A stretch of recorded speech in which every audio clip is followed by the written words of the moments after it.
Olá, meus irmãos em Cristo Jesus. Estamos aqui neste dia tão maravilhoso que Deus nos concede, com esse casal maravilhoso, falando um pouquinho acerca das coisas do reino de Deus. Aí colocamos aqui um título bem simples, mas que tem um significado importantíssimo aí para as nossas vidas. Eu sou o pastor Bruno Andrade e eu estou aqui hoje com o pastor Márcio Santos, com a missionária nossa irmã Natália. Estamos aqui literalmente no púlpito da igreja, né? No púlpito da igreja. Vamos bater um papo aqui também, não somente para o público da igreja que vai assistir depois, mas também para todas as pessoas aí que seguem o nosso canal Edificando Vida, principalmente no Instagram e também, consequentemente, aí Facebook, YouTube e assim por diante. Meus irmãos, vamos lá. Deus colocou no meu coração, pastor Márcio, deixa eu dar uma pequena introdução sobre o projeto e também depois apresentar a vocês. Falar de coisas concernentes à vida, ministério, e vendo que o senhor e também a nossa irmã Natália formam um casal assim de ministros da palavra, né? Então, não existe casal melhor para começar do que vocês. Perfeito. Semana que vem, está na programação de gravar com a minha esposa, vai ser eu e a Joyce. Aí eu falei assim, sabe de uma coisa? Pensando hoje de manhã, não, eu acho que com eles é melhor. Então já peguei vocês aí para colocar vocês aí na enroscada. Mas vamos lá, pessoal. Pastor Márcio Santos, pastor vice-presidente ali da Igreja Assembleia de Deus Alecrim, né? Vila Velha, Espírito Santo, uma igreja da qual eu estive ali algumas vezes. Mas nós estamos do outro lado. Nós estamos agora numa cidade chamada Bridgeport, estado de Connecticut, no nordeste brasileiro, americano, Nova Inglaterra. E o pastor Márcio ministrou aqui para a gente no sábado à noite, falou sobre oração, e ontem, domingo à noite, falou sobre a palavra, não é? E também a nossa irmã missionária Natália ministrou na sexta. Eu não tive a chance de assistir, mas minha esposa falou que foi bênção. Se ela falou, está falado, não é? Então é isso. Pastor Márcio, primeiramente, bem-vindo. Irmã Natália, seja bem-vinda também. É um prazer ter vocês aqui, viu? Pastor Bruno, nós agradecemos mais uma vez a receptividade. Cumprimentamos a todos que estão nos acompanhando aí com a sublime paz do Senhor Jesus. Dizer que para nós é um prazer participar desse projeto, cujo título é o projeto também do nosso coração, Edificar Vidas.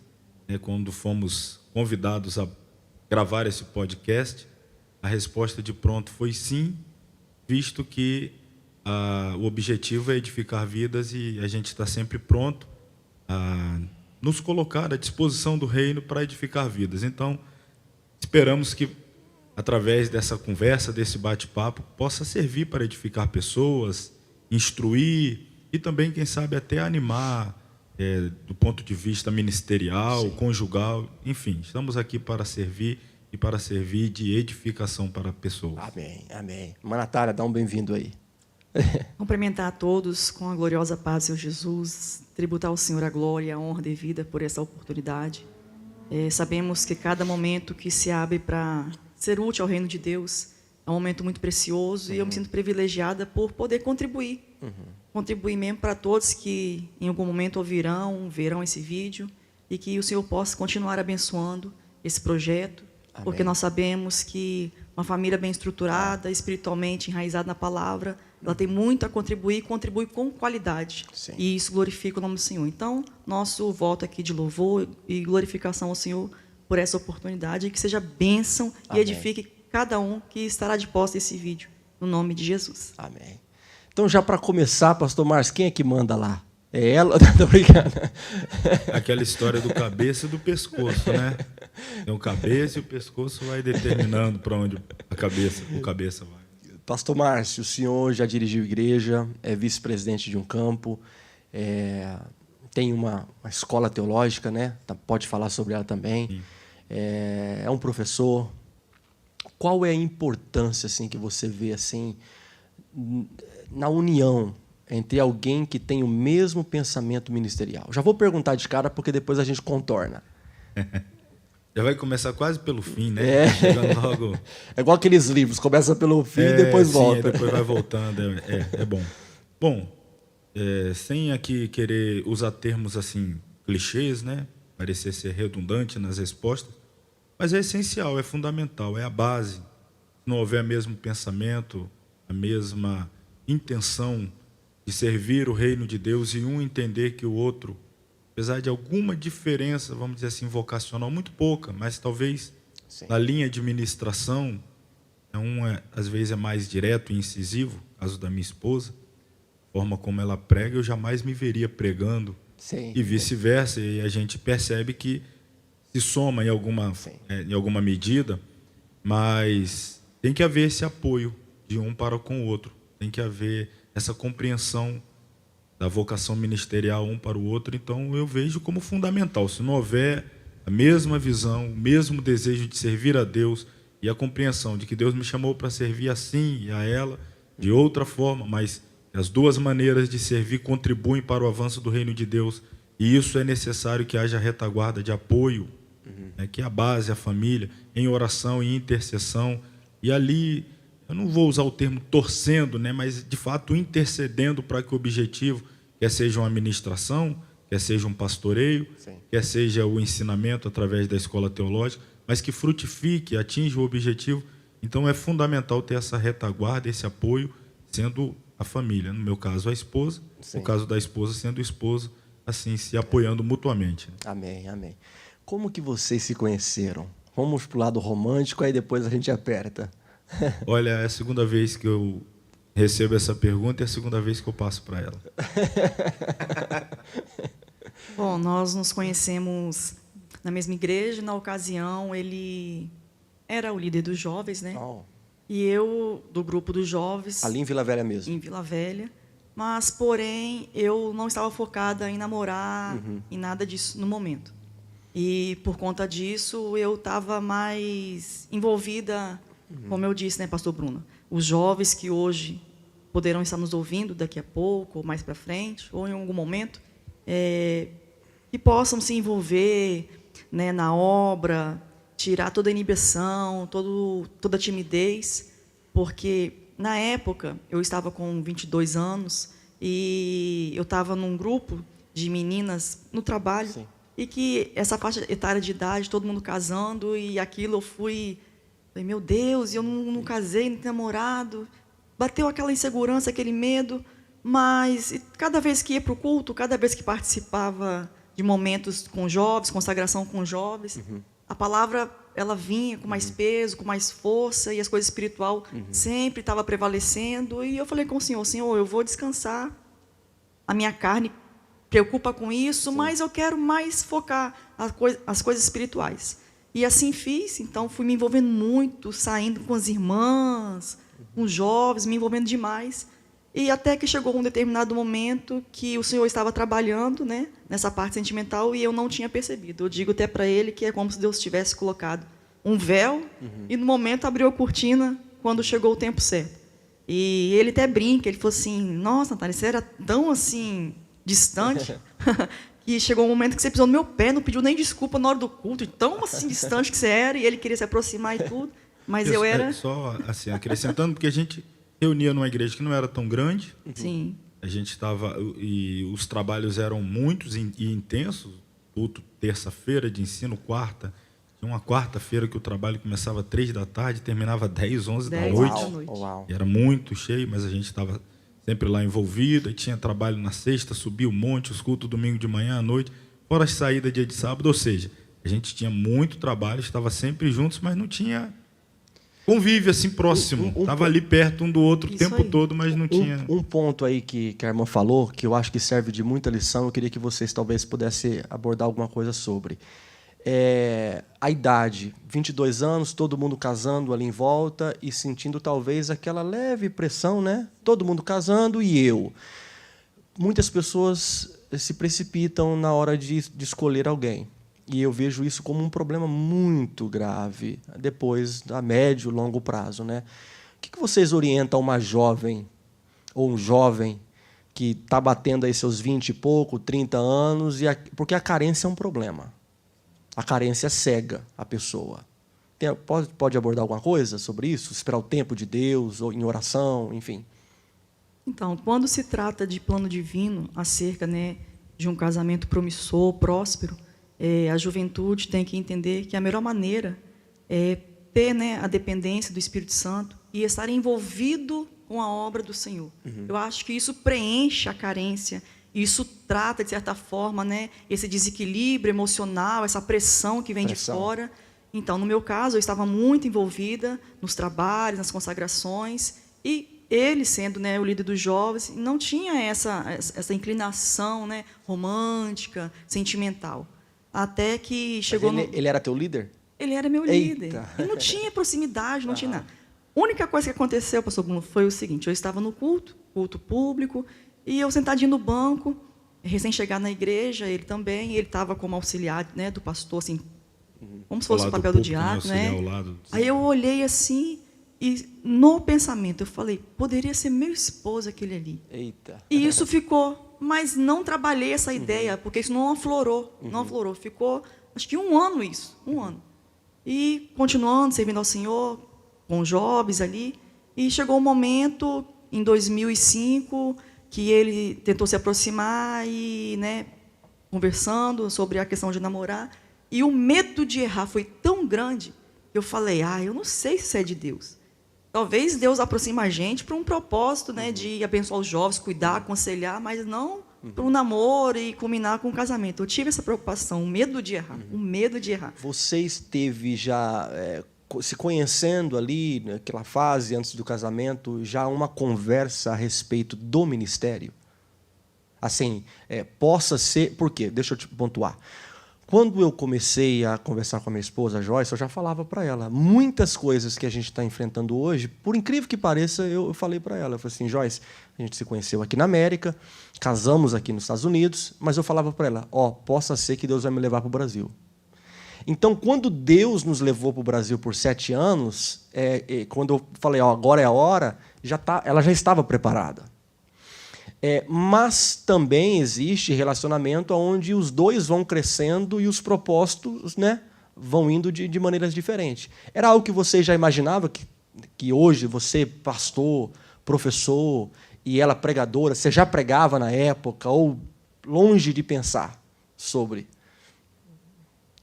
Vamos lá. Vocês decidem aí quem responde. Sim. Eu pergunto, vocês decidem. Quando nós estávamos namorando, voltando até, ela disse assim, demorou um pouco, a gente estava no mesmo ambiente, demorou um pouco, parece que a se encontrar, estávamos ali, mas depois que chegou o tempo, foi tudo rápido. Nós namoramos, noivamos, casamos em 6 meses. Eita, um pouquinho 6 mais. meses. Sim, começamos a namorar, as datas, a cabeça está boa, passei dos 40, mas em 7 de novembro de 2005, ficamos noivos em 25 de dezembro de 2005, aniversário dela, o Natal, e nos casamos em 24 de junho de 2006. A gente até brinca porque faltou, na verdade, um pouco de fé, porque ficamos noivos no aniversário dela, 25 de dezembro, e aí depois eu falei, vamos casar no meu aniversário, que é 9 de março, 3 meses depois. Não, está muito em cima, que é isso. E a gente não vai ter tempo de conseguir as coisas. Eu falei, então tá bom, vamos retardar 3 meses para frente. Mas aí depois tudo aconteceu rápido, conseguimos... Ganhamos bastante coisa, aquela circunstância, na hora de casar, tem que comprar isso, aquilo, ganhamos tudo, enfim, casamos. Mas nesse inteirinho, antes ali, a gente estava totalmente envolvido no ministério, mas não pregava, era muito ocasionalmente, pregava ocasionalmente, muito pouco. Ela dava saudação aqui e ali, gostava já da palavra, né? Já estava assim, também envolvido com o ministério da palavra, mas não é que pregava de ter agenda, convite, mas a gente sentia prazer quando as oportunidades vinham de ir lá ministrar a palavra. Eu já tinha responsabilidade de liderar jovens, já estava como diácono na igreja. A igreja onde estávamos consagrava diácono solteiro, eu fui consagrado a diácono solteiro. Então, a gente já estava ali encaminhado no ministério e assim, não tinha uma conversa específica. Eu acredito que eu vou ser pastor. Não imaginava. Não passava pela mente. Não imaginava. Mas a gente ia desfrutando do ministério, gostava, tanto eu quanto ela. Gostava de estar nos cultos, gostava de estar nas vigílias, nas consagrações. Então a gente sabia que aquilo ia fazer parte da nossa vida, independente se eu ia ser um presbítero, depois um evangelista, um pastor, ia dirigir igreja, ter seminário. Isso daí era tudo uma incógnita, foi acontecendo Não, sim, assim, sim. mas a gente sabia que a nossa vida ia girar em torno da obra de Deus, seja lá o que Deus tinha para nós, a gente estava totalmente mergulhado, inserido. Assim nos conhecemos, ela vindo me ajudar, tanto é que a data do início do nosso namoro foi exatamente um dia após o fim do Congresso dos Jovens, porque a gente não queria misturar. Ela disse, olha, para não atrapalhar, a gente está focado na obra, em ajudar o trabalho, o Congresso, então, para que a gente não desvie o foco, vamos ficar totalmente envolvido com a obra, e aí depois que passar o Congresso, aí a gente, então, começa o relacionamento, o namoro propriamente dito. E assim foi. Ou seja, já ficou demonstrado aí que a obra de Deus ia vir sempre em primeiro lugar. Ok. Assim, claro que depois que nos casamos, a família, a gente sabe aquela ordem hierárquica, Deus em primeiro lugar, a família, a obra. Mas eu digo assim, naquele momento do relacionamento que já estava ficando claro, que um, em relação ao outro, não ia ser um impedimento para a obra de Deus. Pelo contrário, ia ser sempre o auxiliar do outro na obra de Deus. Isso lá no namoro, ou antes do namoro. Olha, a gente vai estar sempre junto para somar no reino de Deus, na obra de Deus, e um não vai atrapalhar o outro para que a obra sofra algum dano. A gente vai somar para que a obra avance. Então era uma união ali que estava no mesmo propósito. Deus, ele pode tudo. Deus, ele pode pegar uma pessoa que não tem o desejo ministerial, macetar ele, né, e transformar. Só aí quando no namoro dá aqueles sinais assim, não quero ministério, odeio o ministério. E talvez o marido, ou vice-versa, quer o ministério. E a namorada já dando aqueles sinais. O que vocês acham sobre isso? Esse eu quero falar também. Porque, por incrível que pareça, eu não sei se vai soar como uma exposição de méritos para ela ou deméritos para mim, mas o fato é que é a verdade.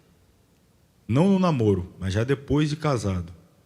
Quem teve resistência, às vezes, para o ministério era eu, e quem incentivava ela era ela. Oh, que bom. Desejo de parar muitas vezes eu, e aquele puxão de orelha e chute nas costas, e vai ela. Então eu digo assim, nem sempre a mulher é o problema. Todas as letras, sem medo de errar. Se eu não tivesse a esposa que tenho, o ministério eu já teria pendurado a chuteira no começo. Oh, uau. Já teria começado e pendurado a chuteira. Muitas vezes eu falei, quer saber? É muita dor de cabeça, é muita... não, vou voltar para o mercado de trabalho, vou cuidar das minhas coisas, viver minha vida. Meu filho, Deus te chamou, você tem vocação, pessoas precisam ouvir. Não, mas eu preciso olhar para mim. E aí, algumas vezes falando, muitas vezes orando, e aí ia mudando o sentimento em mim, no coração, e ela está certa. No começo, assim, quando você ouve aquela repreensão, que nada, não sabe o que está passando aqui, está falando assim de fora, mas aí depois vai assentando, acalmando. Não, ela está certa, eu tenho que continuar mesmo, preciso prosseguir. Então, no caso, eu digo com todas as letras, se eu não tivesse a esposa que tenho, eu não seria o pastor Márcio, definitivamente. Não teria ministério. Eita, ela deu um sorriso agora. Então, como eu digo, não sei se é mérito dela ou demérito meu, ou um pouquinho de cada. Porque, porque eu sou um inconstante. Eu estou dizendo assim, que eu preciso dessa pessoa, Deus colocou essa pessoa incentivadora. Mas imagine se fosse outra pessoa. Você talvez não estaria... talvez estaria no ministério, mas talvez não estaria aqui, ou na onde Deus já te colocou. Nível, sim, que nesse Deus nível, exatamente. Então, possa ser que você talvez estaria ali patinando ainda. Né? Assim, patinando, lutando, possa ser, né? Ou desistido por completo. Sim. Né? Imagina se eu dissesse, quer saber de uma coisa? Eu não quero o ministério, e a pessoa falar. Eu também acho que não deveria isso aí, mesmo, não. Vamos cair pronto, fora acabou. mesmo. Mas, irmã Natália, a irmã acha que existe um perigo no namoro de ou ele ou ela dar aquelas evidências que não quer? Pastor Bruno, eu digo que até na hora do sim, você tem possibilidade de desistir. Nossa geração, né, a faixa etária de jovens, solteiros, tem uma deficiência que é permitir que o coração governe, comande. E, biblicamente, a gente sabe que o coração ele é enganoso. Ele, né, forja um perfil assim, de aparências e que a paixão, né, acaba cegando. Então, assim, o senhor fez a pergunta, no namoro, dá para identificar, e uma vez identificando, qual seria a postura? Eu, Natália, se fosse o meu caso, solteira, namorando com um rapaz, que na convivência, observando, que não tem, né, a inclinação pela vida espiritual, não tem o menor desejo ou esforço, né, porque às vezes é uma fase, mas um esforço de aprofundar na palavra, conhecer, para ser um homem, um futuro esposo, um futuro pai, fincado na palavra, eu, Natália, reconsideraria, pensaria, e sem medo assim de errar, seria corajosa e audaciosa a dizer não. Eu acho que a resposta foi perfeita, porque, deixa eu só voltar um pouquinho atrás, não que quando eu casei, ou estava para casar, eu pensava assim, vou ser um pastor. Na verdade, isso nem passava na minha mente, era um desejo de pregar, né? O desejo pelas coisas espirituais. A sua resposta ela foi certeira, pontual, porque se no namoro ele ou ela não tiver inclinação para as coisas espirituais, automaticamente não vai. Se Deus quiser alguma coisa ministerial ali, não tem como.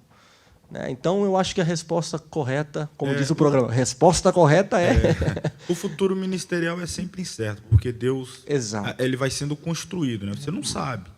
Às vezes você está junto lá com a sua namorada e Deus usa um profeta. Eis, meu servo, eu vou te usar para pregar. Aí você já olha para ela se ela vai ficar feliz. Em ver Deus usando alguém para dizer que vai te levantar como pregador, você fala, Deus falou com você, não falou nada comigo não. Hein? Não tem nada a ver com essa... Aí já está dizendo que não vai te ajudar. Exatamente. Que não vai estar lado a lado. E não vai dar certo. Exatamente, exatamente. Muito bom, muito bom. Então, a lição que fica aí nesse ponto é as coisas espirituais. No namoro, se não tiver se conhecendo a inclinação para as coisas espirituais, automaticamente as coisas da carne, as coisas da vida, os desejos e prosperidade. As pessoas, elas oram, pedem, Deus, me mostra se ele é de Deus, e ele está orando, me mostra se ela é de Deus. E a evidência está diante dos olhos, ela não quer ver. Não vê. A carência é cega. Então, Senhor, se não fosse, eu me mostro. Ele começa a mostrar. Ele não quer nada, com oração, com Bíblia, e assim vai. Mas ela finge que não está vendo, e vice-versa. Já que você pontuou, veio uma pergunta na cabeça. E profecia para casamento? As mais difíceis eu posso fazer. Quem vai responder? Pode responder, pastor. Assim, para indicar a pessoa, eis que essa é ou aquela, eu acho muito complicado, porque todo casamento tem dificuldade. Todo casamento tem dificuldade. Passa suas fases, alguns mais, outros menos, depende também, vamos dizer assim, tanto do caráter quanto do temperamento do casal. Dois explosivos vai ter sempre mais problemas. Quando a pessoa é mais serena, tranquila, consegue, às vezes, administrar melhor, mas problema, de fato, sempre terá. Agora, se a pessoa casou baseado numa profecia que recebeu, o mínimo problema vai ficar colocando na conta de Deus. Foi Deus que mandou eu casar. Eu estou nessa situação porque foi Deus que mandou. E não é assim. Deus nos dá o direito de escolha. E a gente tem que assumir as consequências da nossa escolha. Sim. Eu digo, Deus dá direcionamento. Ele vai mostrando, como a gente está dizendo aqui. Ele não vai dizer, eis que tu vai casar com essa, o Zé vai casar com a Maria. Não. Mas ele vai dizer, eis que eu tenho para ti, vamos, né, usando assim o exemplo da profecia, eis que eu tenho para ti uma auxiliadora, conhece perfil esse e esse. E você tem que identificar esse perfil. E não pode ficar cego talvez pelo corpo, né? Pela beleza exterior. E aí você exclui aquele perfil de pessoa que Deus designou para estar ao seu lado, porque Ele sabe do que tem na sua vida e vice-versa. E aí, então, você fecha os olhos para aquele perfil de caráter, de conduta, etc. Então, eu acredito assim, que Deus... Ele fala, às vezes, sobre a conduta, o perfil da pessoa que vai estar ao seu lado, mas não apontar exatamente essa, que senão depois você vai querer ficar culpando a Deus pelos mínimos problemas que tiver no casamento. Lembro de um jovem que chegou no pastor e disse assim para ele, pastor, vou casar com fulana. E o pastor já sabia como era a fulana, né? Ele falou assim, rapaz, sei não, cuidado, ora mais, eu acho que esse negócio não é de Deus. Aí passaram 6 meses, ele voltou ao pastor, a menina morava numa outra região. Pastor, eu casei. O que o senhor acha? É de Deus. Aí, mas como assim? O senhor falou que achava que talvez não era de Deus e agora é de Deus? meu filho, você casou, agora é de Deus e acabou. Agora não tem. Deus é testemunho. Não sei se você sabe a história de Jonathan Edwards, que ele tinha uma filha. E a filha dele era difícil. Era uma menina difícil de lidar com ela. Complicada a menina. E um jovenzinho da igreja começou a se interessar pela a filha de Jonathan Edwards. Aí ele chegou no pastor Jonathan Edwards e falou assim, pastor, estou querendo conversar com a sua filha. Não. Você não vai conversar com ela. Mas pastor, mas por quê? A minha filha é só pela graça. Só pela graça. O pai disse da filha. Mas vamos lá. Então, e o início do ministério ali? Porque, conversando ontem com a irmã Natália, ela falou assim que saiu do trabalho em 2009, né? Por ali, 2009. Você já tinha saído? Ela vai explicar essa parte aí também. Essa decisão... Porque é um ponto difícil no foi casamento. Foi decidido em comum, com certeza. A gente já sabia, ela vai explicar, mas a gente já sabia que depois dessa decisão a gente ia enfrentar um momento difícil. A gente teve pessoas... Enfrentou? Enfrentamos, era até fato. Hoje, né? Pensou em voltar? Um monte de perguntas para você responder. Como eu já disse, pensei em voltar. Agora, a questão do enfrentou e ainda enfrenta, ainda enfrentamos. Mas só que a gente sempre olha no retrovisor e vê o que Deus já fez, e aí a gente tem mais fé e segurança de que Ele vai, ainda que de vez em quando, vai, balança assim, meu Deus, enfrentando esse problema de novo, e você dá ajustado até no pandemia retrovisor. Enfrentou já, né? Então, ela vai contar os detalhes da decisão. A nossa vida ministerial ela é muito interessante, porque em 2007 nós fizemos uma primeira viagem missionária ao Vale do Jequitinhonha, em Minas. E a gente fez ao contrário, né? Tem gente que estuda, faz o curso, depois tem o seu período prático, experimental. Nós fizemos essa viagem e foi uma viagem assim, sem muito propósito. Na ocasião, a minha família tinha ido para o carnaval, a família toda reunida, foi para uma casa de praia, e eu fiquei só, não tinha... Sua família é evangélica ou não? Não. Hoje minha mãe, mas hoje o restante ninguém. Na época ninguém. Ninguém. Então aí eu fiquei... outro... Peraí, deixa eu encaixar a pergunta aí. É outro ponto. É a gente outro não é filho de pastor, neto de pastor, Isso. não tem... Outro ponto. Vai chegar lá também. Outro ponto, porque a família, a moça vem de uma família, todo mundo é divorciado. Aí aquele jovem sob pressão. É um ponto também. Você pensou nisso também? Não, ou sua família não. é cristã, toda evangélica? Não, meus pais são. Aí depois a gente foi tendo Vou pegar eu vou começar a namorar com a única ovelha da família? Balançou a cabeça? Não, nesse ponto aí não, porque eu, olhando bem para ela, tinha sinais de que ela tinha tanta força e firmeza de caráter para atrair a família e não se deixar influenciar, porque a influência da família é muito grande, mas na juventude é mais do meio, do convívio, e ela sempre foi mais forte, determinada, influenciadora.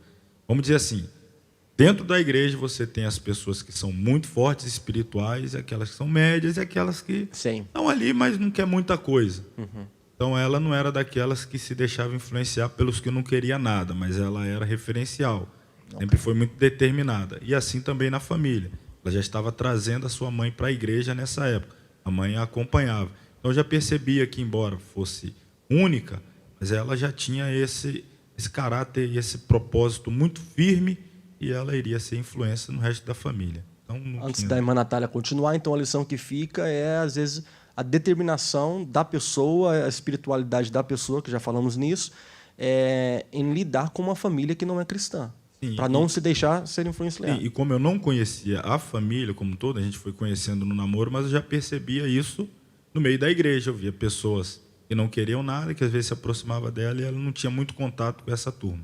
Sempre buscando estar perto de pessoas mais crentes, porque tinham o objetivo de ser mais crente. Então você olha aquela irmã, está andando sempre com gente menos crente que ela, sendo influenciado por gente... Vai anotando as lições aí, meu povo, meus jovens. É aquela, vamos dizer assim, aquela jovem que gosta mais de estar com a turma do círculo de oração, vamos dizer assim. Ela é jovem, mas o círculo de oração diz, vamos para... O jovem fala, vamos sair num retiro, no luau. Ciclo de oração, a gente vai para o trabalho de... eu vou com as irmãs. Claro, tem um momento também de lazer, a gente não está aqui estigmatizando e dizendo que quem vai para o lazer não é espiritual e tal. Mas eu estou dizendo que ficava claro que ela sempre tinha mais prazer nas coisas espirituais e tinha disposição de sacrificar as outras coisas pelo espiritual. Então, o sinal era esse.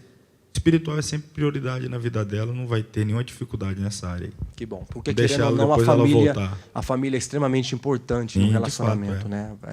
A influência com os filhos, né? Enfim, mas continue, irmã Natália. Então, o desafio é grande, né? De, às vezes, a gente lidar com muitas pessoas que falam, lá em casa é só eu que sou crente. Aí, né, desemboca quase que para um declínio espiritual. Mas, Bruno, em Deus tudo é possível. Força, firmeza, foco, né? A proximidade com pessoas que sempre vai te edificar, isso faz todo um complemento. Então, a minha vida, o início foi assim. E, como eu estava dizendo, a vida ministerial, nós tivemos uma primeira viagem missionária. E, voltando de lá, né, ele falou assim, vamos fazer um curso para ter um embasamento bíblico melhor dentro dessa área, que seria missões. E, em 2008, né, uma viagem assim, foi muito rápido, tudo é tudo muito rápido. A gente não programa um ano antes. Conversando com o pastor, vamos para a África, brincando. Vamos? Botamos a mala, já estávamos indo. E sempre nós aproveitávamos o período de férias, porque nós estávamos trabalhando. Gastávamos as férias, né, o dinheiro das férias, com viagens missionárias. Tudo custeado por nós, aquele dinheirão das férias, para pagar as passagens, para ir para o campo missionário. Então era do vosso bolso. Sim. Aí quando voltamos da África, que eu voltei para o hospital, aquele choque. E eu falei, meu Deus, não conseguia mais. O ambiente para mim já não era mais natural, dado as experiências, o confronto que eu tive. E o Espírito Santo ministrava muito comigo, que se eu, né, me dispusesse a estar a serviço do reino, eu ia ser muito mais útil, não só para doenças físicas, como cuidando de pessoas enfermas, mas principalmente enfermos da alma, que é o que o reino foca, né? É a base, a alma da pessoa. E ali fui me sentindo num ambiente já quase que inadequado para mim, e eu fui falando com ele, chegava em casa chorando, ia trabalhar chorando, voltava chorando. E eu falei, eu estou, acho que, entrando numa depressão, desde quando a gente voltou da África, não consigo mais trabalhar, eu sinto que Deus tem outra coisa, e eu fiquei alguns meses ainda. Quando chegou em 2009, eu conversei, né, com a gerente do setor, e ela falou, não vou te dar seus direitos, nada, me segurando para mim não poder sair. Por ser uma boa funcionária também, dedicada, zelosa. E esse ponto aí, só lembrando, né, que aconteceu o oposto, tanto com ela quanto comigo, na hora de sair da empresa. Em outro tempo, em outro período ou no mesmo período, quase? O intervalo foi, você saiu acho que em... Dezembro de 2009, você foi em abril de 2010. Ah, muito perto, muito oxa, perto. Pertinho. Aí fui conversar com ela, ela falou assim, não vou te dar seus direitos para mim não poder sair, tentando me segurar. Aí eu olhei para ela e falei assim, eu perco os direitos da terra, mas do céu eu não perco. Me dá todo, né, o papel para mim assinar nos recursos humanos, porque eu estou decidida. Ela, você que sabe. Eu falei, não, já estou decidida. E fui, mas convicta, Clara. E naquele momento, uma paz inexplicável começou a abundar dentro do meu ser, que eu cheguei em casa, falei, meu filho, agora é aqui em casa. O que aconteceu, um pouco antes de casar, eu estava com a intenção de sair do emprego, trabalhava numa concessionária de veículos. Você era enfermeira. Sim. E eu trabalhava numa concessionária de veículos na área administrativa. E aí, um pouco antes da gente casar, o salário lá não estava muito bom, as demandas que depois eu teria que assumir, as responsabilidades depois. E aí, então, eu tentei sair da empresa para poder tentar algo melhor. E aí, na ocasião, ali próximo do casamento, a gente sofreu um acidente de moto. Aí eu fiquei uns dias em casa, de atestado, e aí a empresa acabou percebendo que eu fiz um pouco de falta lá. O negócio ficou meio confuso na minha ausência. E aí, quando eu voltei, aí eles me perguntaram, né, gerente, mas você estava querendo sair por que razão? Eu disse, na questão do salário e tal. Eu falei, se a gente der esse salário nesse valor aqui X, você continua na empresa? Eu falei, então aí a gente vai continuar. Aí aumentou o meu salário, eu continuei na empresa, aí logo depois casamos. E aí, isso foi em 2006. Quando chegou essa época de sair mesmo, 2009, ela saiu, e eu em abril de 2010, eu voltei a conversar com a gerente para sair, aí ela achou que eu estava blefando para querer um aumento. Eu falei, não, agora é definitivo mesmo, não tem volta, preciso sair. E aí aconteceu algo que nunca tinha acontecido na empresa. O dono da empresa me chamou para eu ir lá no escritório dele. A empresa era grande, tinha 4 concessionárias já na Grande Vitória. E pela primeira vez ele me chamou na sala dele, queria falar comigo. Aí já não era o gerente. Ele ligou e falou, não, pede para ele subir aqui, eu quero conversar com ele. Ele falou, olha, você é um dos melhores funcionários que tem aqui. Eu sou de poucas palavras, você vê, eu passo, mal dou bom dia, mas eu sei reconhecer quando a gente tem um bom funcionário que faz a diferença dentro da empresa, você melhora o clima aqui, o ambiente e tal. E eu tenho uma proposta para fazer para você continuar. Eu vou quadruplicar o seu salário. Você vai ganhar 4 vezes mais. Eita, para testar a fé, né? Aí eu agradeci muito, falei, puxa, fico muito grato, a primeira vez que eu estou vindo Seu aqui na sua sala. Seu coração estava como o dela, assim, insatisfeito, incomodado? Insatisfeito, sim. A gente vinha cumprindo o ministério, essas viagens missionárias eram nas férias, os fins de semana a gente saía para pregar, por exemplo, teve ocasiões que fui pregar, a gente mora em Vila Velha, ia pregar em Belo Horizonte, viajava a noite toda, voltando, chegava em casa às 6 da manhã, 7 estava na empresa. Fazia viagem missionária no carnaval, todo mundo saía para descansar, a gente ia para o Vale de Jequitinhonha, voltava na quarta-feira de cinza, já ia direto para a empresa. Então ficou assim, a gente deixava de atender agendas, que os convites começaram a surgir, e não podia por causa do trabalho, Começou esse choque. Aí ele fez essa proposta, eu agradeci muito, me senti honrado por ter recebido os elogios dele, muito bom sair da empresa assim. Aí ele disse, olha, então eu vou fazer o seguinte, eu vou te dar todos os seus direitos, nós vamos te mandar embora para que você tenha um recurso para iniciar a sua vida. Eu estou entendendo que você está dizendo que tem um chamado de Deus, eu não entendo muito disso, mas eu sei que você é uma pessoa diferenciada e você é alguém que tudo que faz, ele disse para mim assim, um turco, né, ele era turco, ele disse, você é alguém que tudo que faz dá certo, você chegou aqui, acertou as coisas, então tem tudo para dar certo, porém, se acontecer algum imprevisto lá e você precisar voltar para o mercado de trabalho, não vá a nenhum outro lugar sem antes voltar aqui, porque a gente dá um jeito de arrumar alguma vaga aqui para receber você. Então, isso me deu um pouquinho de segurança também. Eu falei, puxa vida, que bom. E acabou sendo uma tentação em alguns momentos depois. Isso que eu já ia perguntar. Virou a tentação. Em algumas vezes eu voltei à empresa, não para assinar a carteira, mas teve dificuldade, e ele me pedia, você pode vir aqui dar um socorro aqui. Eu continuei voltando algumas vezes, e ela me disse, olha, não vai dar certo, não de vez em quando fica indo lá. Mas era mais por aquele respeito, a forma como eles me trataram, me permitiram sair. Aí tinha dificuldade, eu ia lá, ficava 1, 2 dias para ajudar, mas depois cortou definitivamente. A gente, aí logo depois que saímos, pegamos esse dinheiro e fomos para onde? Fomos para o Haiti. Eita. Logo depois do terremoto. Nossa, uau. Ou seja, a gente queria mergulhar de cabeça mesmo. Então, uma lição que fica aos ouvintes é o Espírito Santo, ele começa a colocar esse inconformismo, essa satisfação, não é? No coração, querendo tirar você de um cenário para levar você para outro, ou subir o nível, ou para... Pode falar. E então, eu estava conversando outro dia até com um jovem pregador, que orientando ele, eu disse, o que está acontecendo com você, eu vi acontecer comigo lá atrás, que é o quê? Convites foram aparecendo, eu ia atendendo, e muitos outros eu tinha que dizer não por conta do compromisso do trabalho. E aí entrando em choque, a gente orando, Deus, eu queria estar no altar, queria estar pregando, queria estar naquele congresso, queria estar naquela viagem missionária, mas... Então, coração cada vez mais lá e aqui no trabalho para pagar as contas, a responsabilidade, casado. Então, tinha que estar aqui, mas o coração lá. E Deus foi, é claro, é Deus quem sonda e diz, não, ele não está mais apegado aqui ao dinheiro, às coisas, ele quer estar servindo no reino. E aí, então, Deus nos permitiu sair e estar no reino. Mas, como disse, a gente saiu de um patamar financeiro, como bem lá para baixo, mas a nossa satisfação em estar no reino de Deus foi muito maior.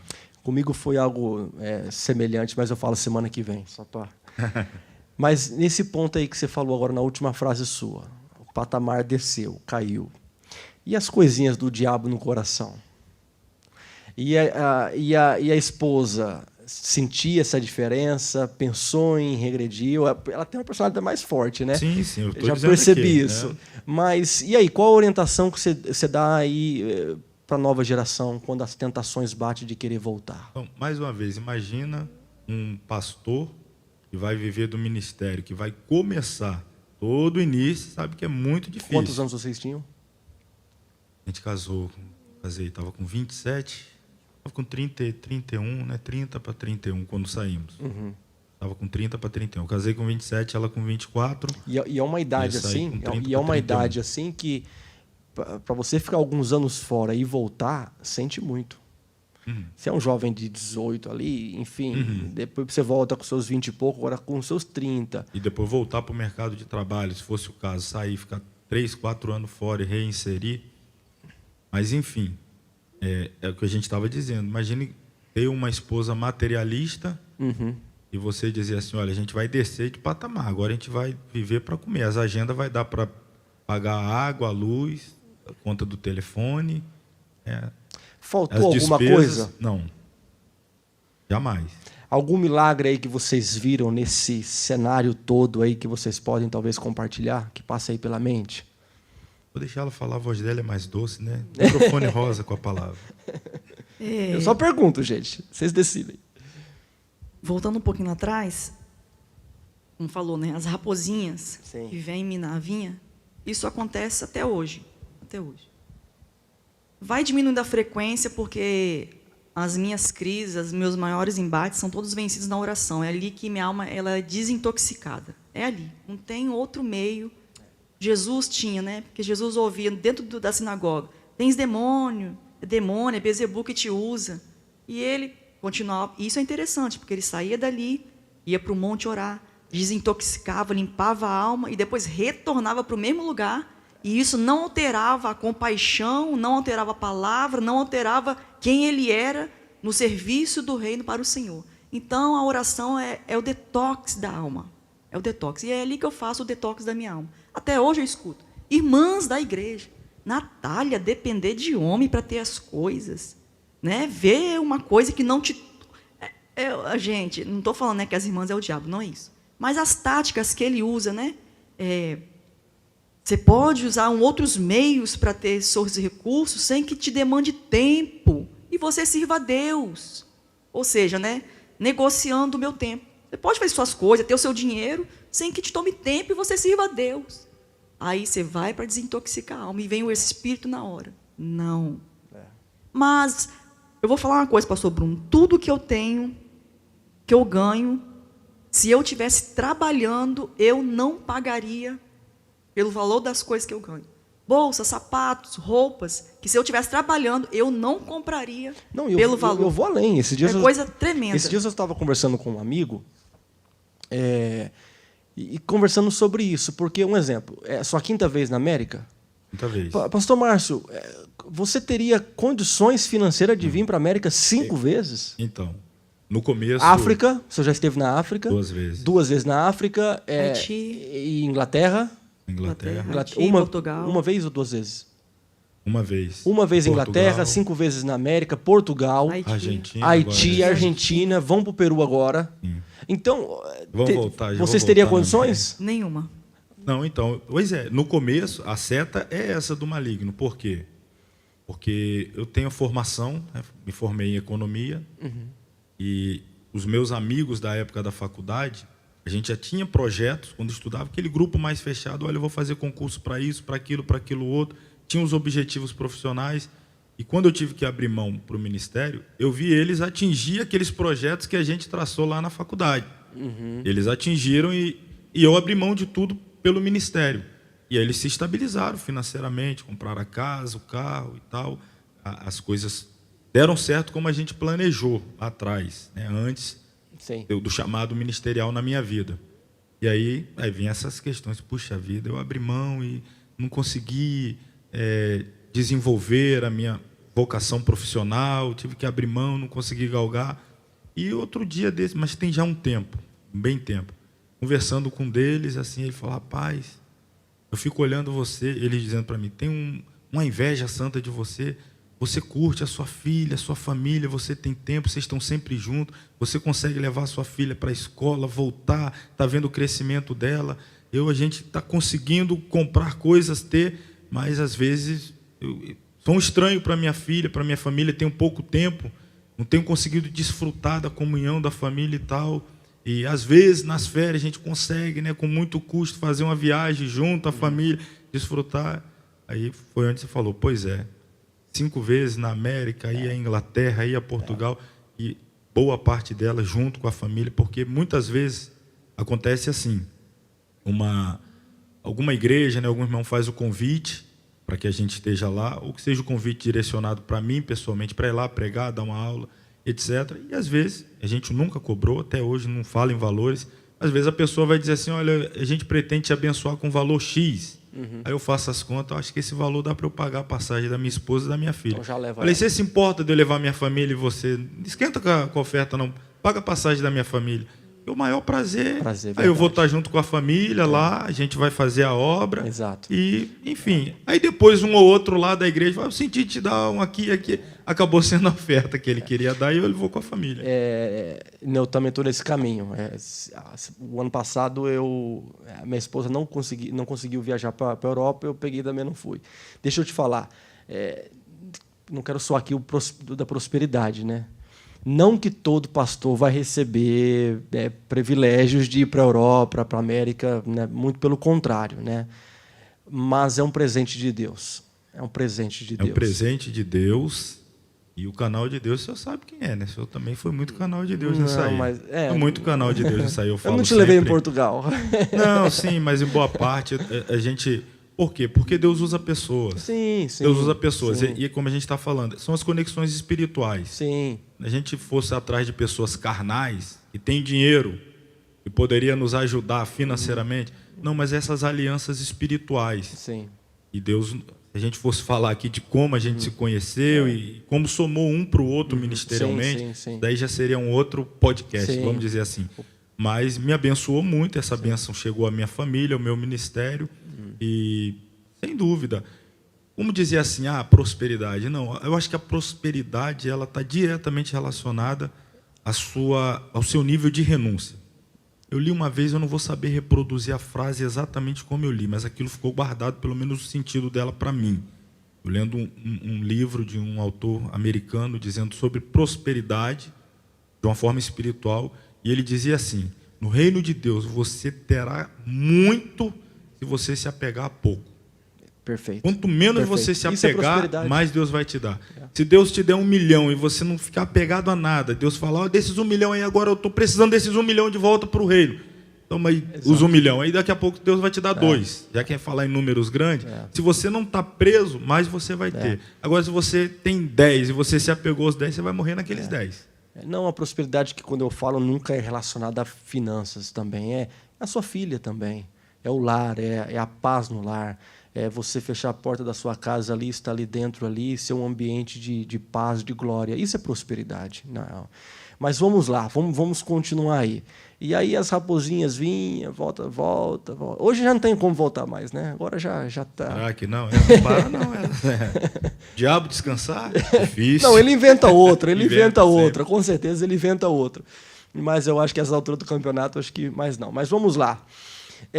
Aí tem um outro ponto aí que eu quero trazer para conversar com vocês, é sobre filhos. Vocês têm uma filha, quantos anos? 10 anos, Rebeca. A importância de Susana Wesley para John Wesley é gritante.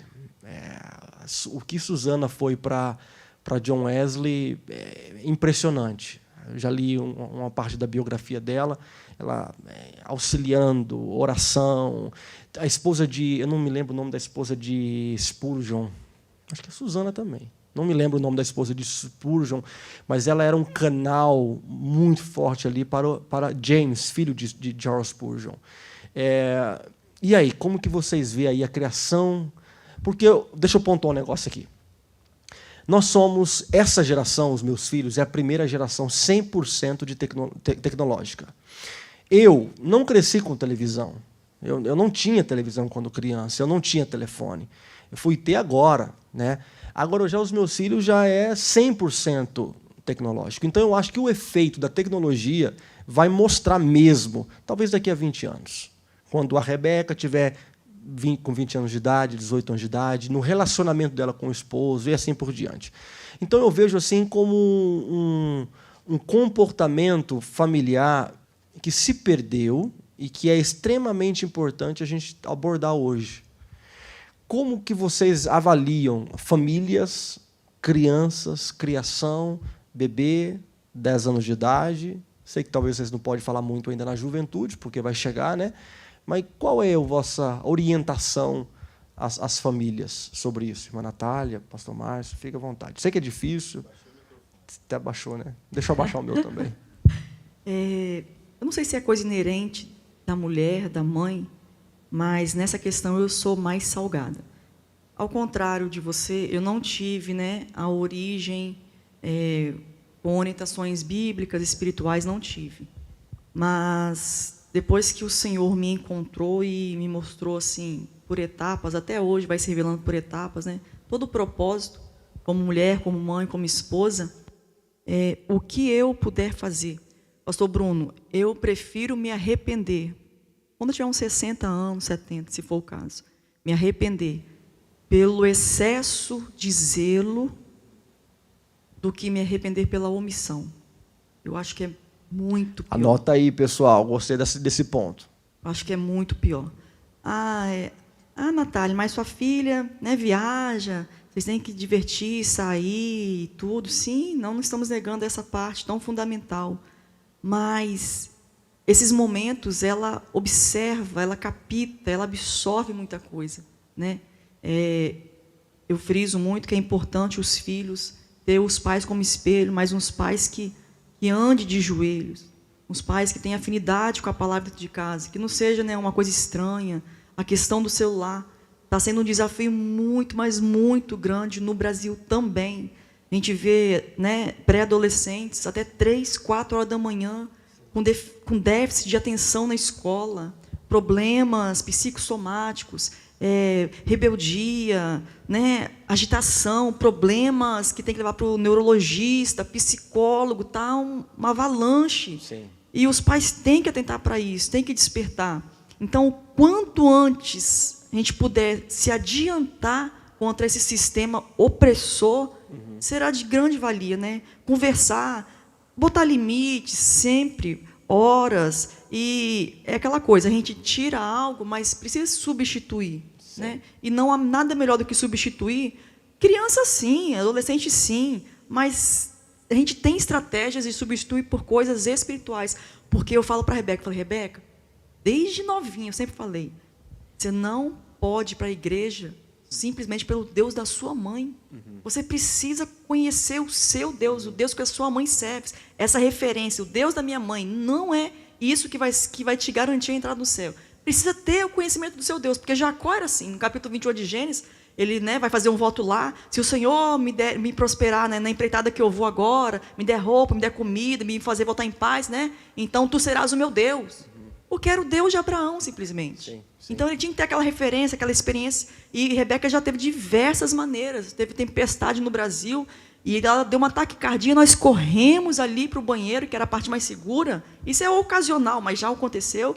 E ela ali, chorando, o coração acelerado, eu com medo dela dar uma taquicardia. Mãe, eu falei, minha filha, abracei ela, falei, vamos orar. Porque o Deus que acalma a tempestade, acalma isso aqui. E ela ali, Senhor, eu estou com medo, estou passando mal, Senhor, ajuda a gente, guarda a gente. E na hora, ali na oração, ela abriu o chão e falou, mãe, não tem mais nada. Eu falei, mais uma experiência que você tem. Experiência de livramento, de acidente, ela até conta onde ela vai.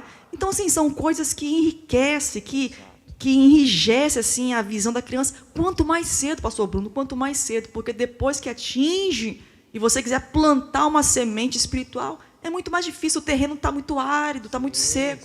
Então, que fique isso aí de alerta, de orientação. O quanto mais cedo, se posicione. No Brasil, a gente tem muito disso, né? Leva as crianças, e a criança chorou, toma celular. Sim. A criança se incomoda, toma celular. Isso no culto, né? Às vezes Às vezes no culto, exatamente. E está ali, videogame, jogos agressivos, a criança está ali no meio de um culto, não sabe o que está se passando. Eu falei, meu Deus do céu.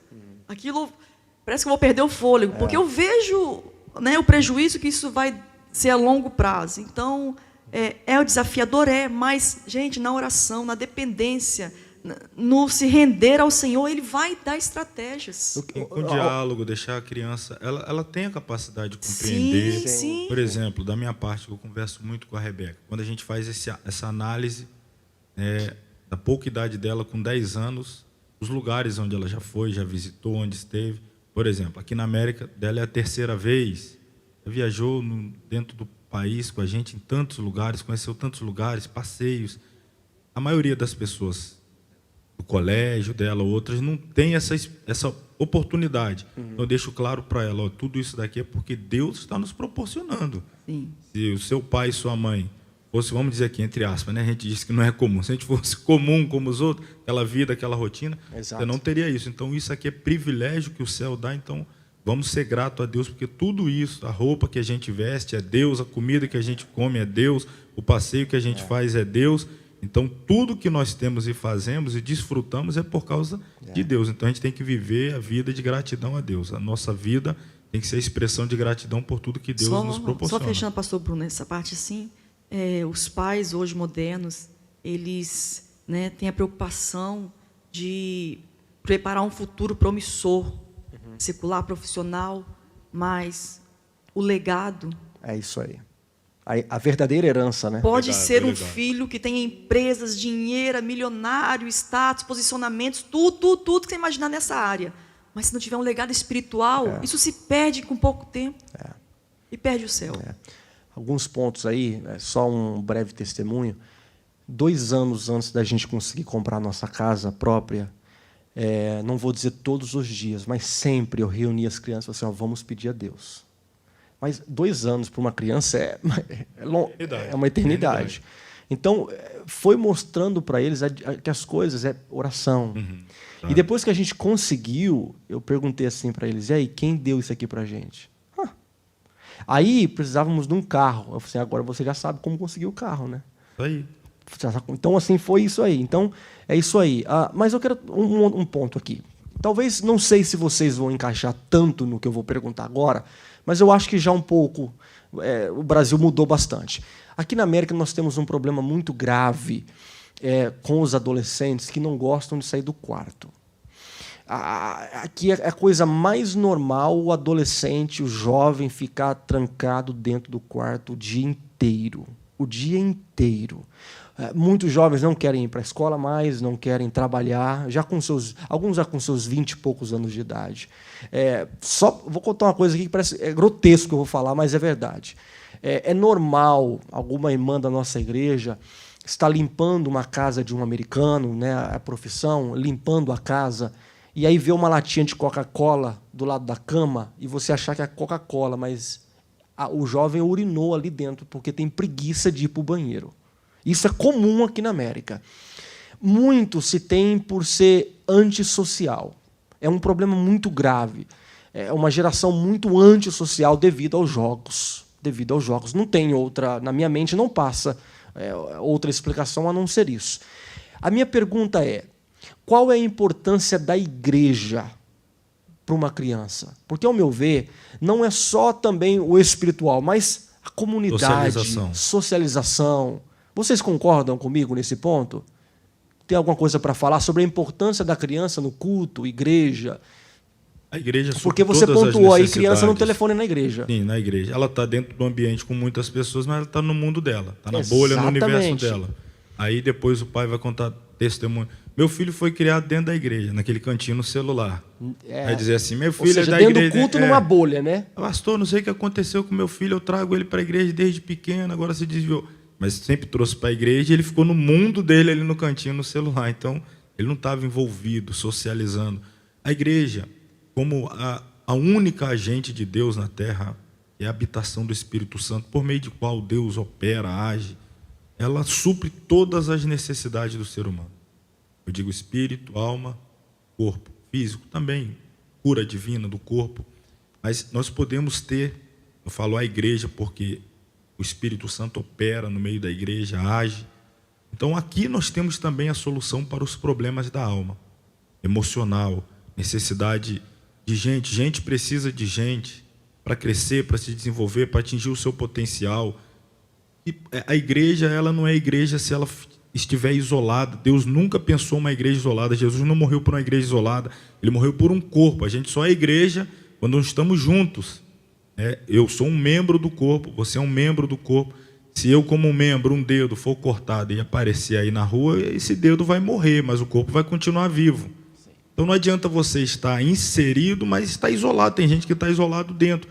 é importante socializar, conhecer pessoas, interagir, ter essa vivência próxima. Aqui você vai ter esse socorro, esse hospital da alma também. Você vai poder desabafar, vai poder falar, as pessoas vão te aconselhar. Você vai atender essas demandas que todo mundo tem da alma. A igreja, ela é importante, é um lugar saudável.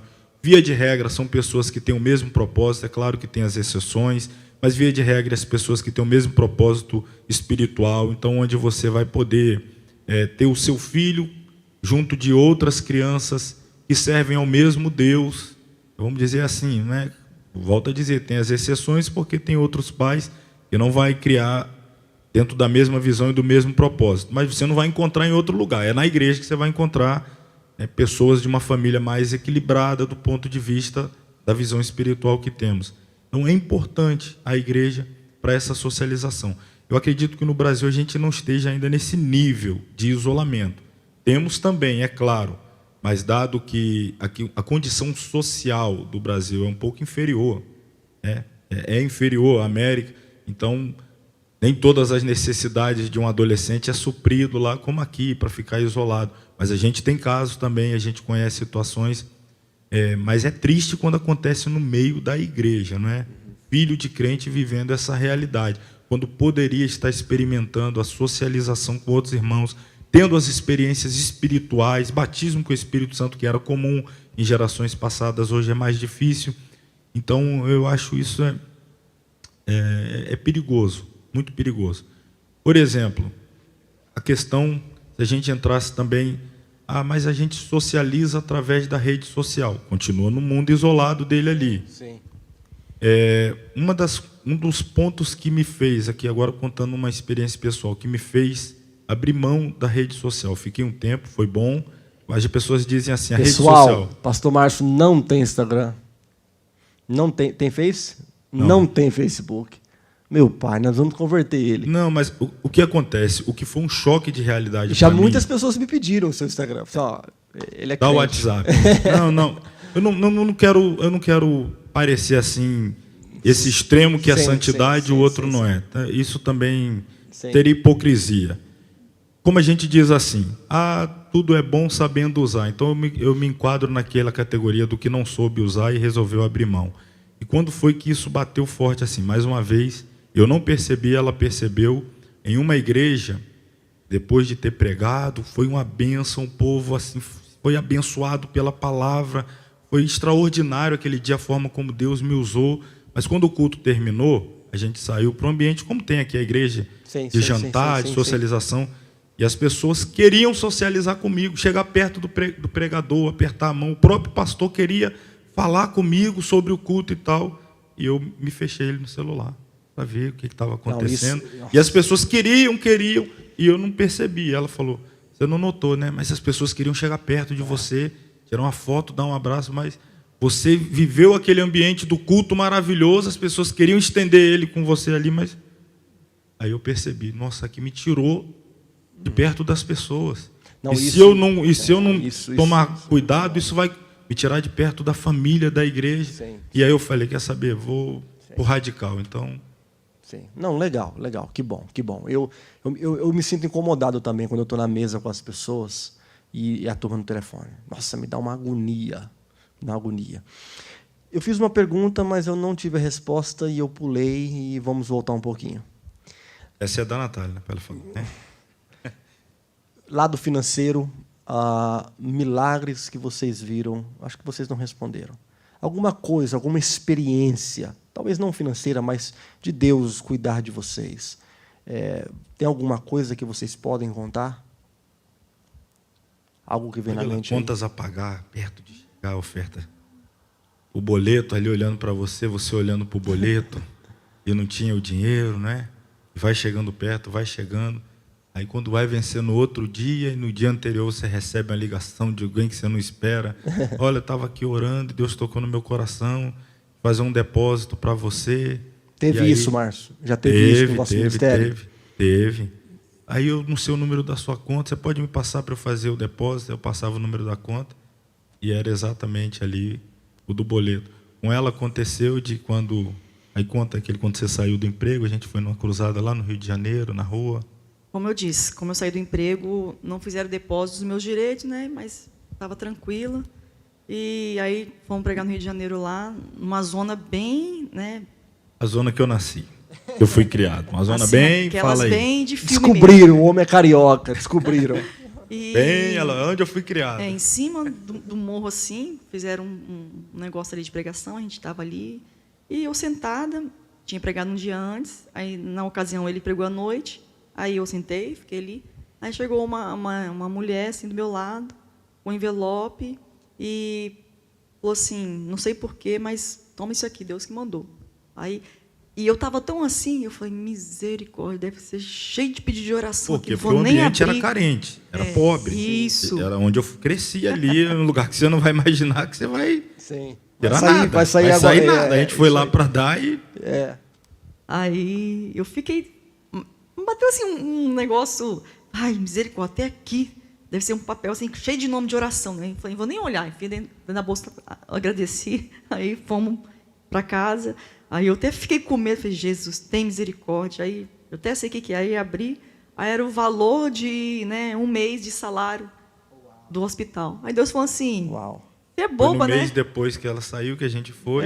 Aí naquele mês que ela não trabalhou, não teve o salário, mas num culto, na rua, Foi num Deus... lugar que Sim. Improvável. a pessoa fala, tá aqui o mês de salário seu aqui. Foi Deus dizendo assim, selando, né? Tipo, Sim, carimbando, sim. né? Tô contigo.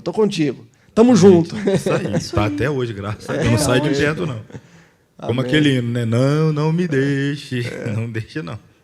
Aí você vem pra América, ninguém te dá nada, né? Aí Não, tô brincando, não tô podemos brincando. falar isso, né? Não, sim.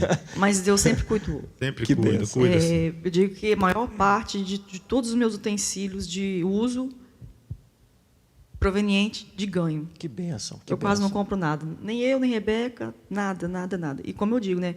Coisas que, se fosse para comprar, eu... Misericórdia, pensaria 2 vezes. Abriu Depois a que mente virei aqui. pastor, comecei a ganhar terno, pastor de igreja. Sim. Às vezes a pessoa pergunta para mim, quanto custa um terno? Mas, rapaz, não sei, tem muito tempo que eu não compro um terno. Até o tamanho do terno. Qual que é o seu tamanho? Não sei também, não. Sei, o pessoal... Então, Uma Deus pergunta, cuida. eu não quero aqui ser crítico, né, e também nós estamos romantizando muito, mas abriu minha mente aqui para uma pergunta. O luxo no ministério, porque o que pareceu, vocês ganham muitas coisas, isso é simplicidade, é você também não exagerar nos seus gastos. Infelizmente, a gente sabe que existe o outro lado também da moeda no ministério, muito luxo. Alguma coisa sobre isso? Não quero botar vocês aqui na parede. Sobre o obreiro, o homem que... Porque, querendo ou não, quem te abençoa é o povo. Sim. São as ofertas. Sim. Ofertas de viúva, ofertas de pessoas que têm mães solteiras, Sim, entendeu? Pais que, enfim, vocês sabem melhor do que eu. Uma coisa que a gente tem, mas é nosso mesmo assim, não é nem que a gente concordou, entrou num acordo para evitar. Não, mas é tanto meu quanto dela. A gente tem assim um medo de querer fazer uma superexposição pessoal, ou ficar ostentando. Por quê? Porque a nossa Lídia é no meio de pessoas simples. A gente é pessoa simples. Sim. Mas a gente é abençoado de forma que a gente não tem condição. A gente chega num lugar, a pessoa, eu quero levar você para almoçar num restaurante. Você entra lá, você já vai olhando os pratos, os preços, você fala, meu Deus do céu, você fica assim, não sabe nem como se comportar, que talher que pega. Talvez outra pessoa já tira foto de tudo, sair colocando, aqui onde eu estou, aqui que deu. Mas, meu Deus, a gente é pessoa bem que está do reservado. outro lado, que vai ver isso aí também, fica assim, eu fico até constrangido, assim, de expor. Porque... Em parte, assim, às vezes um detalhe, olha, Deus nos abençoou, você pode, coisa assim, bem, vamos dizer assim, periférica, o que a né? maioria das pessoas não sabe é Periférica que e tal. a maioria das vezes é a coxinha mesmo depois do culto. Não, sim, Só sim. que as fotos que... Mas nós estamos nos Estados Unidos e aqui é um pouco diferente. Um exemplo. Quando tira uma foto daqui para as pessoas no Brasil, aí é coisa de outro mundo. Só que aqui é normal. Normal, sim. Normal, entendeu? Então tem isso daí. Mas é o que a gente está dizendo, a gente vai voltar. Só que lá você é o vai nosso voltar, povo, tá ali, e parecer que esse 2, 3 dias num lugar, 4 no outro, aquilo ali é a nossa vida. Não é, aquilo ali é um momento que Deus proporcionou. A gente vai voltar, é nosso dia a dia. Resumindo, o obreiro tem que tomar Tem cuidado que ser com os seus modesto, gastos. ele tem que ser fazer modesto. o que a Bíblia manda. Não tem muito mistério. Tem que pegar o que Paulo disse para Timóteo e aplicar na sua vida. Você tem que ser modesto, você tem que ser moderado, você tem que Jesus era assim? Sim. Jesus era assim. Por que a gente vai ser diferente? Dono de tudo, mas humildade. Olha, precisando de um barco aí. Quem é que vai me emprestar o barco? Aí, pronto, Vambora. esse barco aqui. Não preciso ter o melhor barco, só vou atravessar daqui para lá. E daqui a pouco não tem mais utilidade. Para que ter um barco para ficar atracado aqui, para dizer que é meu? Só vou atravessar aqui e ali pregando. Lembrei de um versículo agora, acho que tem em Coríntios, que Paulo, a gente sabe que Paulo não temia a morte. Não temia. Sim, sim. Não temia. Ele falava que era lucro, ficar vivo, né, dar fruto na carne também é bom, mas ele fala uma coisa interessante. Ele demonstra um temor, e ele vai dizer: eu temo que assim como a serpente enganou Eva, com a sua astúcia, né, se aproxime, engane vocês e aparte vocês a simplicidade que há em Cristo Jesus. Olha o temor do pastor Paulo. Não era da morte. Era uma igreja perder a simplicidade, que é uma característica do evangelho que é simples, né? Da inspiração de Cristo que é simples, simples no que tange assim, a não expor. Eu conheço muitos pregadores, tanto de fora do Brasil quanto de dentro, que começaram, né, o ministério expondo o que come, o que veste, onde senta, tudo. E, infelizmente, com muito pesar, hoje se encontram em declínio espiritual. Então, quanto mais reservado formos, como Jesus era reservado. O povo, nós achamos, né, o Messias, esse aí que faz milagre. Vem cá, vamos botar a coroa. Ele, ó. Tem um outro efeito aí também. Assim, a gente tem um grupo de amigos próximos. Sim, que você sim. vai compartilhar. Poxa, eu queria ver, Sim. você foi em tal lugar, mostra para mim. Sim. Mostra para Normal, ele, normal, conversa com ele. normal, Mas normal. para o mundo querer ver, você parecer para o mundo uma coisa que Tem não um outro ponto aí, porque tem um amigo que sempre começou a expor muito. E as igrejas parou de convidar ele. E ele ficava me perguntando, mas por quê? Por que aquela igreja leva você, não leva eu? Por que leva o outro, mas não leva eu? Eu falei assim, sabe por que eles não estão te levando mais? Veio na minha mente naquela hora. Porque eles acham que você é isso aqui, ó. É um nível muito alto para aquela igreja. Você é de mega evento, você é de restaurantes, né, chique e tal. E aí eles não te levam naquela igreja. Porque não você vai ter nunca... condição de te bancar. Você, não vai ter condições de bancar. E, na verdade, tem condições de bancar. Né? Tinha condições de bancar. Mas o status dele estava muito alto. O que ele aparentava era muito alto para a realidade da igreja. E não era verdade. Ele estava disposto a ir lá por R$100, R$150, Sim, R$200, não tem problema nenhum. Mas na mente do povo aquele camarada ali é uns 3 mil, 5 mil, tem que ser aquele hotel. Eu falei, pois é, você alimentou isso. Alimentou isso. A gente tem que ter esse cuidado. Você alimentou e às isso. vezes, então, ia acabar criando um abismo entre o que a gente prega, porque você sobe, né, assume a tribuna e você prega, você tem que renunciar, você tem que abrir mão. Mas parece que a sua vida você não renuncia a nada, você não abre mão de nada. Porque você só está sempre sorrindo, sempre feliz, sempre alegre, nos melhores lugares e tal. E aí você tem que sofrer mesmo, tem que pagar preço, tem que renunciar. Mas não vê renúncia na sua vida, quando na verdade existe uma vida de renúncia. Mas você só quer mostrar uma outra realidade, um recorte, né? Sim. A sua vida é um filme e você fica recortando aquelas partes do sorriso e a pessoa... Então ela vai colando só esses recortes e ela faz um outro filme. Não, a vida dele é só rios, alegria, festa e tal. Não é. A gente acaba iludindo o povo e fazendo o povo pensar que o evangelho é outra coisa. Deixar claro, o evangelho é simplicidade, obediência à palavra de Deus, é muita renúncia, sofrimento, mas quando Deus quer nos abençoar de forma extraordinária, nos abençoa também. Sim. E a gente tem que desfrutar esse momento. Agora Deus está nos dando esse momento, vamos desfrutar. Mas pronto também para voltar para a nossa realidade, né? O dia a dia, o povo simples, aquilo ali, a gente é... Muito bom. Quer falar alguma coisa, Natália? Não, estou falando demais. Não, tá nada. Não estou falando nada, eu estou falando muito. Bateu 1 hora ali de bate-papo. Passou rápido. Gente, é uma conversa aqui de cozinha, né? De sentado ali, batendo papo, muito bom. Para a gente começar a finalizar, futuro. Eu já sei que você vai responder, mas eu vou perguntar. O que vem pela frente? Algum projeto específico? Alguma coisa que você pode pontuar com a gente? A irmã Natália também? Ou um dia de cada vez? Sim, um dia de cada vez, mas dá para falar alguma coisa. Por exemplo... Fala um pouco sobre a escola. Vou falar um pouco sobre a escola. Por exemplo, a gente estava num ritmo muito acelerado, há alguns anos atrás, assim, de atender agendas, compromissos, etc. Mas a nossa igreja, Assembleia de Deus, Ministério Alecrim, onde estamos servindo lá como vice-presidente, né, o nosso pastor-presidente, pastor Elias, sua esposa Joelme, todos os irmãos, a gente aproveita aqui depois de 1 hora para mandar um abraço a todos. Desculpa, lá. pastor Elias, desculpa. Já foi comentado aqui, claro. A gente Ele já falou fala da que eu não igreja no respondo início. ele no WhatsApp. Agora pronto. Desculpa, me Mas a gente- perdoe. Um dia eu vou mas- entrevistar ele aqui também. Sim, vai vir aqui, vai sentar, que está quase tirando o visto. Hein? Vai tirar e vai vir para cá. Então, mas a gente percebeu que a igreja local tinha algumas demandas que a gente poderia, com aquilo que Deus nos deu, suprir aquelas necessidades da igreja, e isso exigiria que a gente abrisse mão, mais uma vez, das agendas e tal, das viagens. E foi, mais uma vez, uma decisão de descer. Porque estava muito bom, tranquilo, sem problema com igreja, com membro. Você prega aqui, problema é do pastor daqui. Você prega ali, problema é do pastor daí. E vai, recebendo oferta, viajando e tal. Estava tudo muito bom.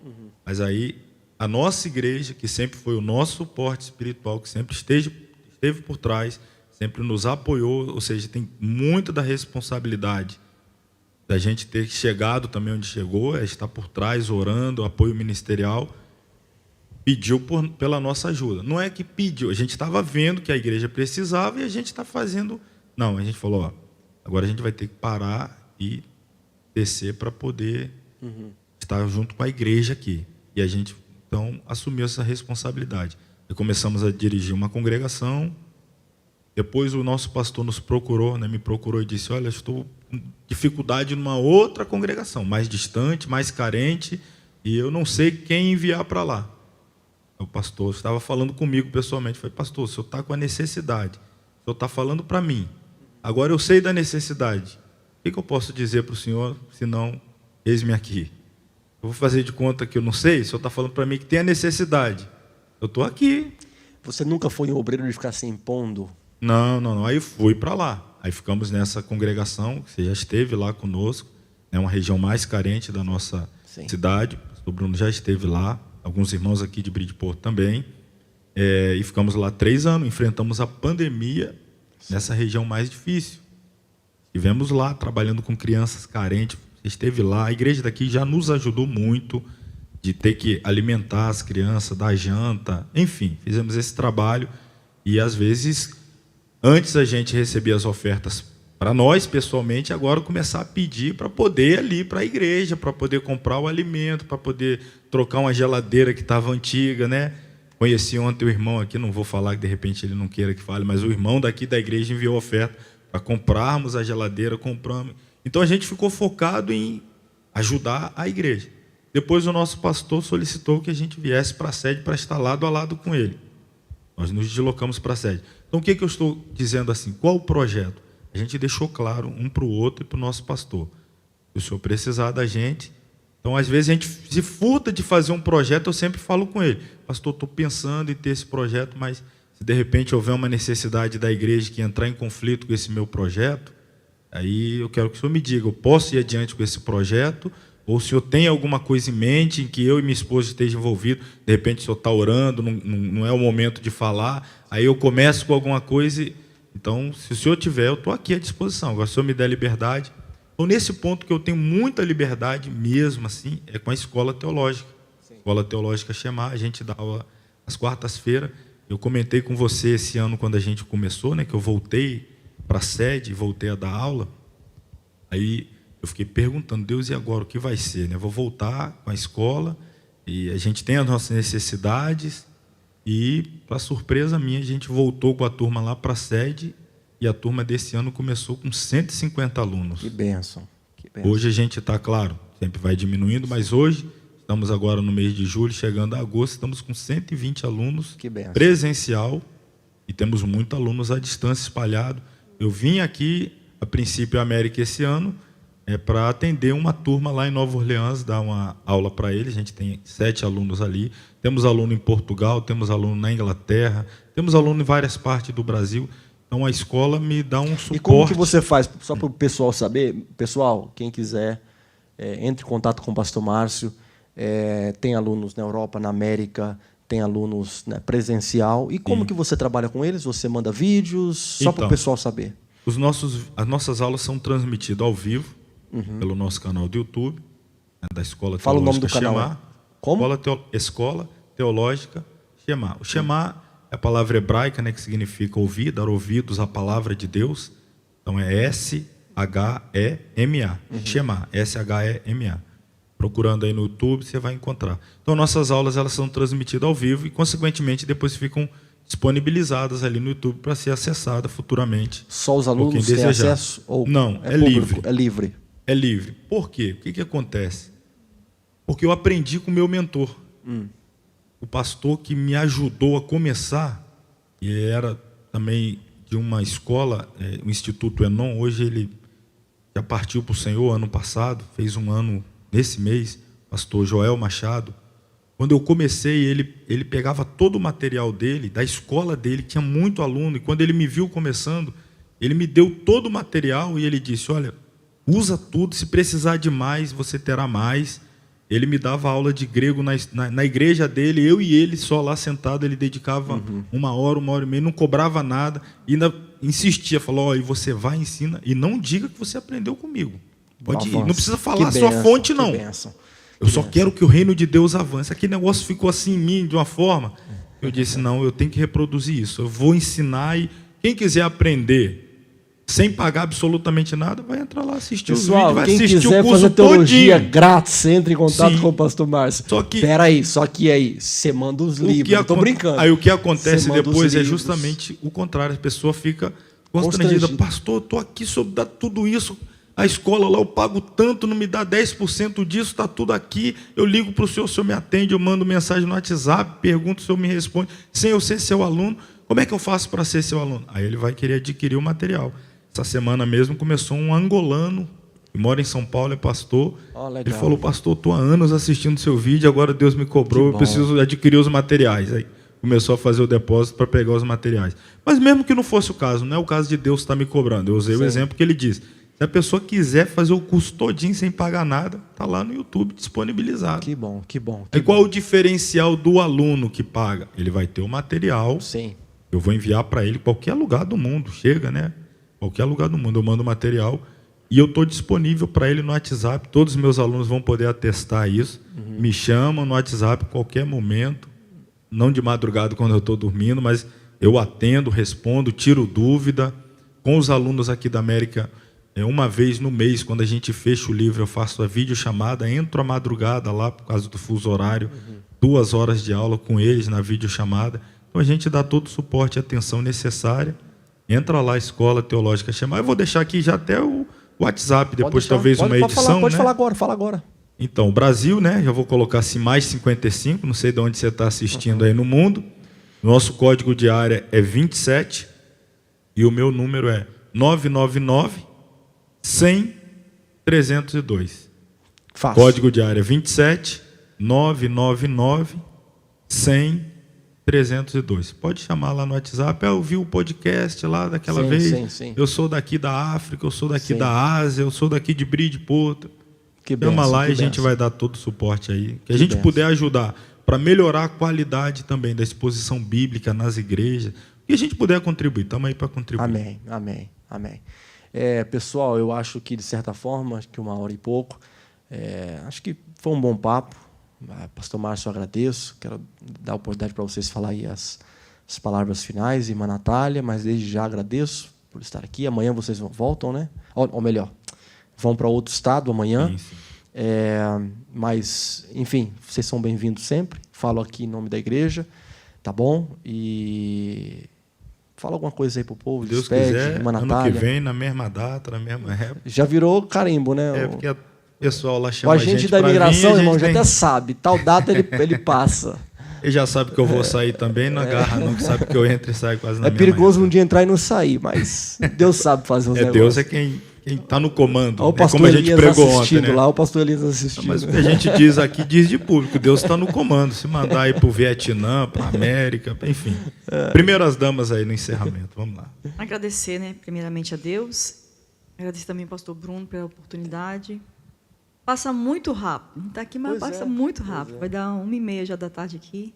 mas que o Senhor seja glorificado em tudo nesse ministério, né? Nessa nova empreitada que o Senhor confiou na sua vida, a vida da sua esposa, que vocês juntam como uma só carne, possa estar sendo revestido e a cada dia mais sendo útil no reino de Deus, fazendo expandir. Sabemos que pastorear pessoas não é fácil, nós estamos conversando, né? Pessoas de diversas localidades, com diversas visões, perfil, procedimentos, e ter que pegar toda essa turma boa e conduzi-los dentro de uma única palavra, sem, né, uma coisa que Deus abomina é a gente agir com parcialidades, né, por conveniências. Isso não é coisa de reino de Deus, mas é doutrinar pessoas para um único destino, um único foco, para uma única palavra, e é desafiador.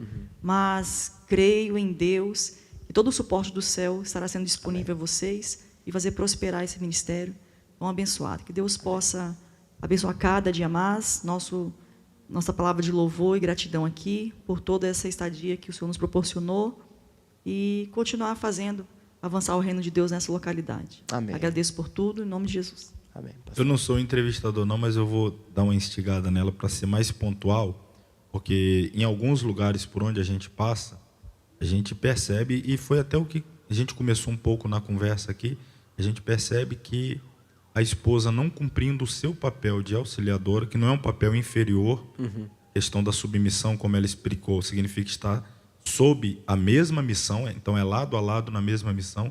Então, a importância da esposa está ali para cooperar no ministério do seu marido. Imagina a situação de uma mulher se opor a Deus atrapalhando o ministério do marido, né?